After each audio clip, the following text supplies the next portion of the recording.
Viva Las Vegas, Viva Las Vegas. How I wish that there were more than 24 hours in the day. I got started in magic when I was a very young child. I was 5 years old and I was sitting at a magic show in Louisville, Kentucky. And the magician's name was Harry Collins, and he asked for a volunteer from the audience. I went up on stage and he started pulling silver dollars out from behind my ear.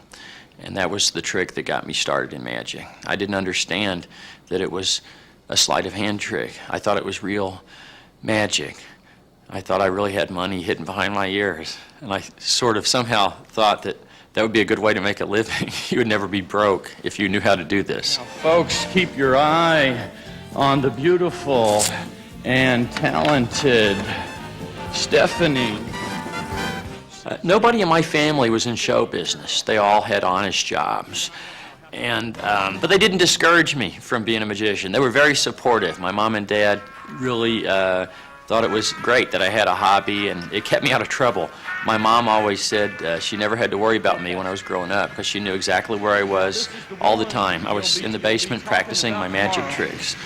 My first time on The Tonight Show with Johnny Carson, that has to be one of the highlights of my life. That's very exciting. As a young person growing up, that was always the goal, to be on Johnny Carson. Performing for the President of the United States was very exciting. I did that back in the 80s with President Reagan at the Ford Theater in Washington, D.C., performing for the Royal Variety Performance for the Queen of England. That was a very exciting show.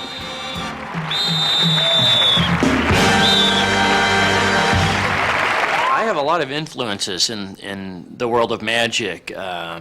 Some that you probably certainly have heard of, like Houdini and Doug Henning and Mark Wilson, and a lot of magicians that you may not have heard of, the general public may not know, like Di Vernon and Channing Pollock and Cardini and Johnny Thompson, Harry Collins, Al Flasso. I mean, the list goes on and on and on. 2 weeks ago, you were back home. Coming up with the ideas for magic tricks is a tricky thing, I guess you would say. It's there's no formula, in other words. Everything in my show came about in a different way. Some tricks I actually invent myself. Some tricks are invented by other people. Some tricks are classic illusions that I find and try to, in some way, update the trick or put my own personality into the trick. And I think that's the key. As an artist, you find a magic trick and find a way to make it your own.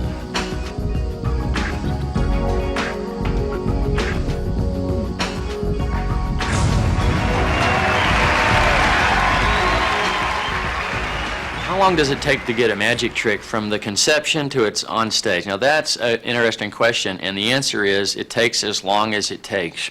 I've had tricks and ideas that I've thought of and gone right in and done them a day or two later. And I've had tricks that I've had to work on for decades. I mean, I literally have tricks in my show that were 10, 20, 30 years in the development process. Typically what I do is I have about 10 tricks at any one time that I'm actively working on. Some of them we have the props and we're actually rehearsing on stage. Some of them I'm doing R&D, building and testing things. Some are in my notebook, some are just in my head, some I'm rehearsing at home, the sleight of hand stuff. But I typically have 10 or 12 things I'm working on at once, all in various stages of development.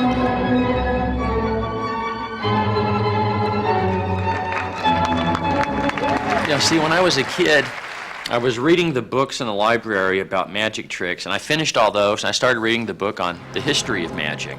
And in that book, it had the story of when Harry Keller passed on his mantle of magic to Howard Thurston. And I was aware of that thing that started in the early part of the 20th century. And I never dreamed at that time that that would intersect with my life. So it was really quite an honor when that happened.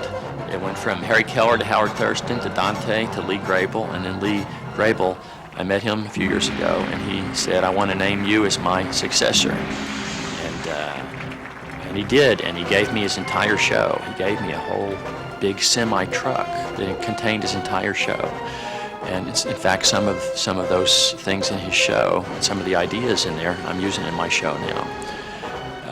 So it really is quite an honor, something I never expected, and it's nice to have that connection with the past, with the history of magic as an art form.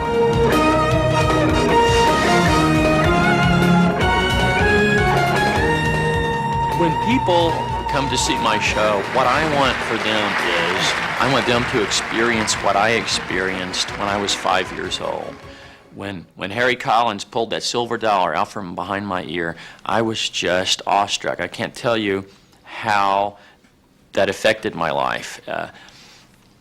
I was just fascinated and mesmerized, and it opened up a whole new world to me. To me as a kid, anything was possible. There was nothing that was impossible, because I had just seen it happen. I was there, and I saw the impossible happen, and it made me feel so good. And that's what I want people to feel when they come to my show.